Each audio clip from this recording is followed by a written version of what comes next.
que es cuando la tierra es eliminada de las funciones de producción y se rompe el último lazo con la naturaleza. El capitalismo ya no considera que la base de la actividad económica, lo que habían sostenido los fisiócratas un siglo antes, que la base tiene que seguir siendo física y directa y que garantice necesidades básicas, tiene que seguir siendo la tierra y por extensión el medio ambiente. El capitalismo se olvida de eso y se lía con las cifras y cree que lo importante son los resultados y que cualquier factor productivo pues puede sustituir al factor tierra o a los factores físicos o de tipo natural. Y se dice también que, por lo demás, andando el tiempo, es hacia 1960, a escala internacional, pero en esto tenemos que pensar sobre todo en los países más desarrollados occidentales, incluyendo España, que en el año 60 todavía no, pero ya empezábamos a despegarnos industrial y económicamente, ya empezábamos a vivir ese proceso tan frenético de desarrollo. Pero bueno, pensando en Europa o en Estados Unidos, es en 1960 cuando la huella ecológica media del planeta sobrepasa la capacidad productiva propia. Hacia 1960 las cosas empiezan a ir mal. Entramos en el terreno de los desequilibrios.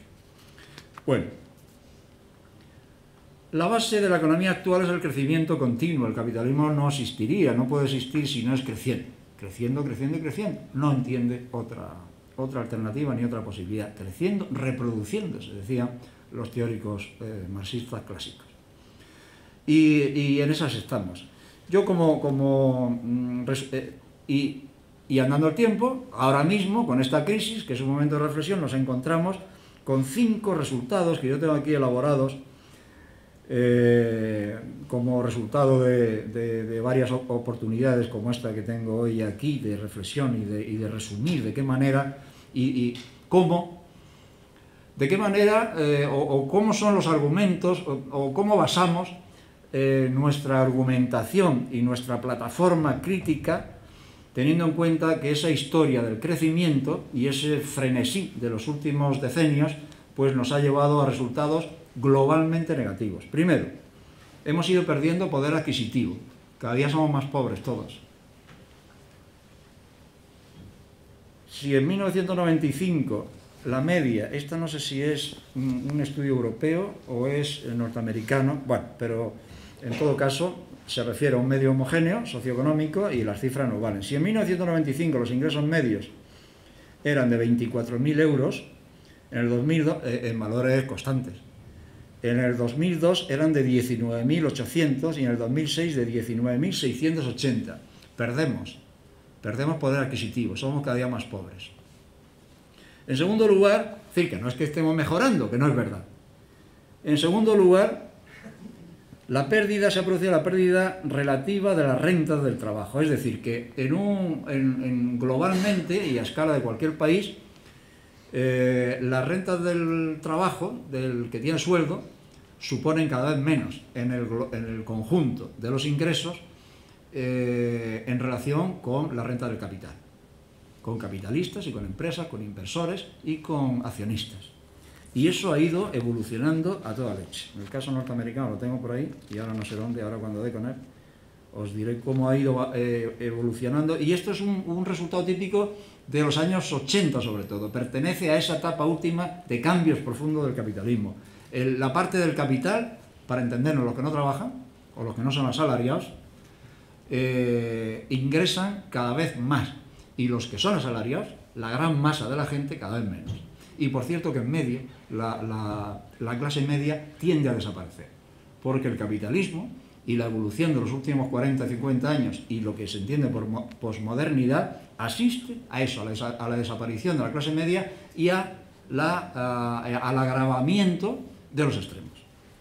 En tercer lugar, se produce todos los días una inflexión en los salarios mujeres-hombres. Hubo un momento en que en general la mujer iba recuperándose desde el punto de vista de ingresos al menos, ha empezado por el camino inverso, ha empezado a perder también posiciones en este sentido.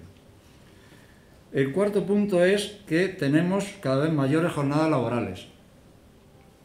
Y yo os invito a que os acordéis de lo que se nos prometía en el año 60 y 65 y 70. de cara al año 2000, que se hablaba mucho, el año 2000. En el año 2000 vamos a trabajar 3 horas, 4 al día, lo demás ocio, cultura, no sé qué. Mentira, mentira. Y a mí esto me preocupa especialmente porque esto ha sido un asunto eminentemente científico-tecnológico. Primero se nos prometía ese ocio ampliado y ese trabajo reducido por la electrónica que iba a hacer maravillas. Y resulta que ha sido la electrónica y las tecnologías de la información y la comunicación las que nos están ampliando y obligando a trabajar más, como ahora explicaré, que es el punto quinto. El punto quinto es que cada día estamos más próximos de la total disponibilidad en nuestro trabajo, debido fundamentalmente a los vínculos electrónicos, al móvil, al ordenador portátil, al correo electrónico. ¿Cuántas veces el jefe nos dice el viernes, llévate esto, te lo miras y el lunes me lo explicas? Ya te has jodido el fin de semana. Oye, estate atento porque lo mismo nos llega un correo de no sé dónde y entonces tienes que estar mirando en tu fin de semana el correo. Ha habido lo veis en el periódico, los suicidios de France Telecom, de la empresa France Telecom, y antes de Renault, del centro, en París en ambos casos, del centro tecnológico Renault. Ha habido un montón de suicidios, generalmente de técnicos de cierto nivel. El caso de France Telecom, 20 y tantos en 2 años, una cosa disparatada. Bueno, en el caso de Renault se publicó un libro que yo el año pasado por estas fechas estaba en Francia, lo vi, me lo traje, lo leí a fondo, bien hecho por 2 investigadores, que no son periodistas, son abogados de los que se han visto implicados en las reclamaciones de las viudas o compañeras de los que se han suicidado para exigir que se reconociera como muerte laboral, con responsabilidad de la empresa, porque claro, lo primero que decían la empresa es que claro, es que este hombre estaba desequilibrado, es que a quién se le ocurre, y claro, el suicidio pues es una cosa psicológica. No, eso ha sido una lucha tremenda, y cuando se han ido moviendo algunos asuntos y han llegado a los juzgados, ya alguno prosperó, pues se veía que uno de los factores o de los elementos culpables de ese estrés que acababa impulsándolos a tirarse desde una torre o a la autopista, pues era el correo electrónico. El correo electrónico. Decía mi marido se levantaba a las 1, a las 3, a las 5, a ver el correo si le había llegado algo porque le tenía que llegar y porque no sé qué, pues no sé cuánto. Total disponibilidad. Trabajamos 24 horas. No exactamente, pero estamos disponibles 24 horas. Unas profesiones más que otras, pero en fin. Bueno. ¿Y cómo? No me voy a alejar más de esto porque teníamos que hablar del decrecimiento. A mí esto me interesó, yo llamaba desdesarrollo cuando empezaba a ver que efectivamente había que ir para atrás. Y a esto le llamaba yo desdesarrollo, desde que me interesé por la economía ecológica y la crítica de la economía estándar en torno a 1985, y cuando di por superado mi ciclo de reflexión sobre la ecología política que me interesó antes, ¿no? Y entonces vi que los aspectos llamados de desarrollo indeseable, que son la primera llamada hacia el descreimiento acerca del crecimiento. Si el crecimiento lo mide el PIB, que es la suma de bienes y servicios que hace las estadísticas nacionales en un país y en un año, resulta que, claro, ahí se incluyen crecimientos, se incluyen procesos que se contabilizan como crecimiento, que son indeseables y que habría que eliminarlos. Los accidentes del tráfico suponen de un 3 a un 4% del PIB anual. Los accidentes laborales, y son las mutuas de seguro que tienen muy bien ajustadito, pues son también de un 2 a un 3% del PIB anual. Y los daños ambientales, que nadie se atreve a evaluarlos porque no es fácil, pero porque tampoco queremos toparnos con un dato y con un resultado desalentador y tal, pues los daños ambientales por lo menos deben de suponer entre un 5 y un 10%, quizás más del PIB anual. Si sumamos esto nos encontramos con un 12, un 13, un 14, un 15% del PIB anual, que son factores económicos indeseables, que había que quitar, que eliminar del PIB. Pero ¿qué gracia tiene los accidentes laborales? ¿A esto se le considera crecimiento? Porque nuestros políticos y nuestros economistas no distinguen, y cuando ven crecimiento, que es a lo que tenemos que ir, que en lugar de crecer un 0,2, tenemos que crecer un 3 y un 4, a eso le llaman riqueza todos los días. Y le llaman incluso bienestar. Bueno, pues con ese morro con que se tergiversa todo esto, hay que contestar, es decir, es que todo eso habría que quitarlo. Y si lo quitamos del PIB, vemos que llevamos 50 años sin crecer. Claro, si le quitamos un 12% a un 3% que hemos crecido en los últimos 10 años, o un 3 en 40, pues resulta que no hemos crecido nunca. Y eso es más acorde, eso está más acorde con la realidad. Pero ¿cómo vamos a crecer en un mundo finito en el que la destrucción la venimos incrementando de edad de 50 años? ¿Cómo vamos a crecer? Crecemos por cifras, por aritmética y por rollos estadísticos, pero no crecemos. Pero en el fondo de esto es un detalle para desacreditar ese crecimiento que viene dado por el PIB. Pero aparte de eso, tenemos que fijarnos, bueno, hay otros costes que tengo aquí anotados, que no me resisto a leeroslo, pero podemos incluir otros costes en este amplio capítulo de costes indeseables. Uno es el estrés. El estrés. El estrés en Francia se ha evaluado en un 3%, las pérdidas que produce el estrés, de salud y de repercusión del trabajo, de bajas. Se ha evaluado en un 3% del PIB anual, en Francia, el estrés. Las diversas clases de malestar individual, que aumenta a medida que aumentan las economías de crecimiento. Claro, el malestar no está en Kenia, individual, está en Holanda, en Dinamarca, en Suiza y en España y en Estados Unidos. Ese malestar individual relacionado siempre con el trabajo. El coste de los suicidios, que en el ámbito de la OCDE, los países más desarrollados, aumentan con una tasa media del 10% anual, los suicidios.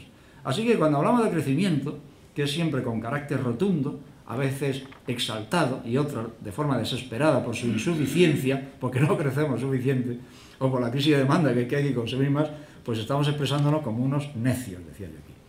Pero ni siquiera el liberalismo, todos los teóricos del liberalismo, que los ha habido también, gente muy decente, han estado de acuerdo con esto. Uno de los liberales, de los intelectuales liberales del siglo XIX más serios y más elegantes, John Stuart Mill, que claro, los liberales neoliberales no le gustan, es un poco heterodoxo y no le gusta mucho hablar de Stuart Mill. De su padre sí, de James Mill, porque fue uno de los fundadores del utilitarismo, pero del hijo no, el hijo decía, era partidario de un Estado estacionario, no entendía que hubiera que estar creciendo siempre. Y estamos hablando de 1948, esto lo escribe él en su libro Principios de Política, de Economía Política, 1948. Él veía ineluctable llegar a un Estado estacionario y ya criticaba la devoción de los liberales más desarrollistas por el crecimiento ilimitado. Y por cierto, que también, lo tengo anotado aquí, Stuart Mill decía, también esa misma obra de 1948, dice, es incierto que cualquiera de las invenciones mecánicas realizadas hasta ahora hayan disminuido la fatiga cotidiana de un ser humano, una crítica profunda de la tecnología. Y estamos viviendo en el siglo de la tecnología. Han aumentado el desahogo de las clases medias, sin duda, pero todavía no ha empezado a operar hacia los grandes cambios en el destino de la humanidad que por su naturaleza tendrían que cumplir. Este hombre, con su honestidad intelectual, dice, es que todo esto de la revolución industrial, de la Inglaterra victoriana, del imperio, de los blancos y de no sé qué, todo esto es la visión europea, la visión etnocéntrica. Y todo este desarrollo nuestro, todavía no había visto la famosa exposición universal, la primera, de 1851, de Crystal Palace, que fue el resumen de la Inglaterra victoriana, del poderío británico, del imperio, no sé qué, y del darwinismo también, claro, antes de Darwin, por cierto. Pero ya había darwinismo antes de Darwin, había un darwinismo sociológico que era igual de potente y de feroz. Bueno, pues este dice, claro, pero siempre estamos produciendo, pensando y teorizando desde la visión europea. Pero el resto del mundo no se beneficia de esto ni se va a beneficiar, porque además está sometido. Y nosotros somos la primera potencia que lo somete, la Gran Bretaña del momento, ¿no? La visión etnocéntrica. Entonces cuando hablamos, es que claro, hay que desarrollar Bolivia, hay que desarrollar Uganda. No, pero ¿cómo? Pero ellos pertenecen a un mundo cultural, a una civilización distinta, y siempre han sobrevivido y según sus modelos o según sus tradiciones, hasta que llegaron los europeos y los hundieron en la miseria.